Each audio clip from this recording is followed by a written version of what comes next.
Let's take it up a notch.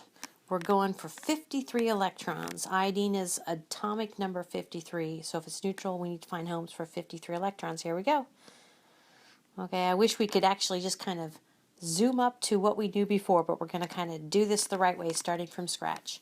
First 2 electrons go in the 1s, 1s2, then we move on to the 2s, so it's 2s2. We move on to the 2p, and we need to put 6 electrons there, so 2p6. We've come to our first rare gas, that's neon. Then we go to the 3s, we put 2 electrons there.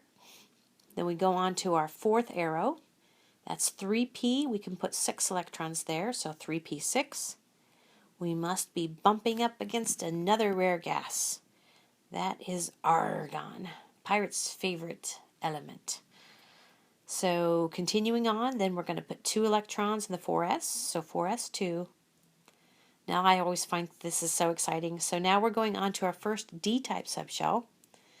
So are we all kind of, you need to be going back and forth. The reason we're going on to 3D, or we're going to D, is we finish this arrow.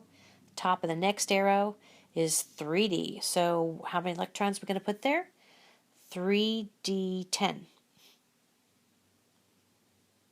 Okay, where are we going to go next? 4P with 6 electrons. Very good. I bet we're at a rare gas again. If you count up those superscripts, they would add up to 36 electrons. We are on our way. We still have a little ways to go. So where do we go next? What subshell? We go to the 5s. We put 2 electrons there, so 5s2. Now where do we go next? So at this point we have completely done this entire diagonal. Now we're ready for the top of the next diagonal, which is 3D, and by my math we need to go ahead and fill that up. So it's going to be 4D10. So 36 plus 2 is 38 plus 10 is 48. So 48 on our way to 53. So yeah, we need to kind of slow down a little bit. So I'm liking what, are we 5 electrons away? 48 to 53. So where are my next electrons going to go? Yep, my next electrons are going to go in the 5p, and I don't need to completely fill it. So it will be 5p5. Ta-da!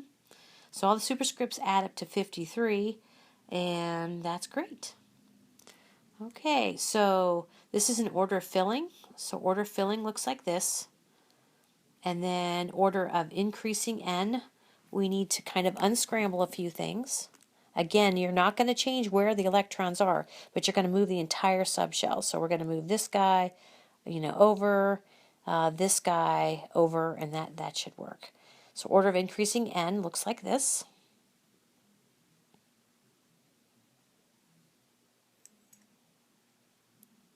All right. Now one thing I want to mention is this idea of using what we call an abbreviated rare gas notation. Now if I was to go back up here, okay, to the order of filling, we actually, let's see, how did that work? When we came up to this guy right here, we said that we had reached krypton, right? Kind of looking back in my notes.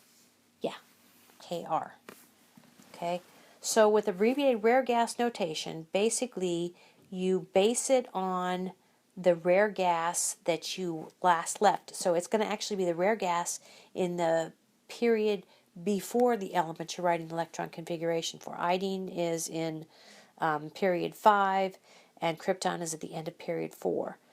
So we're going to write Kr, basically, and then we're going to write anything past Kr. Okay, so abbreviated rare gas notation looks like this. Now you see that actually I did it in order of increasing n here on my notes, but you wouldn't have to. You could simply take these and plop them right here. It's okay, it's the same thing. Okay, so there's my Kr. So we good with that? I think so. I like the abbreviated rare gas notation, but if you use it, make sure like anything else that you use it correctly.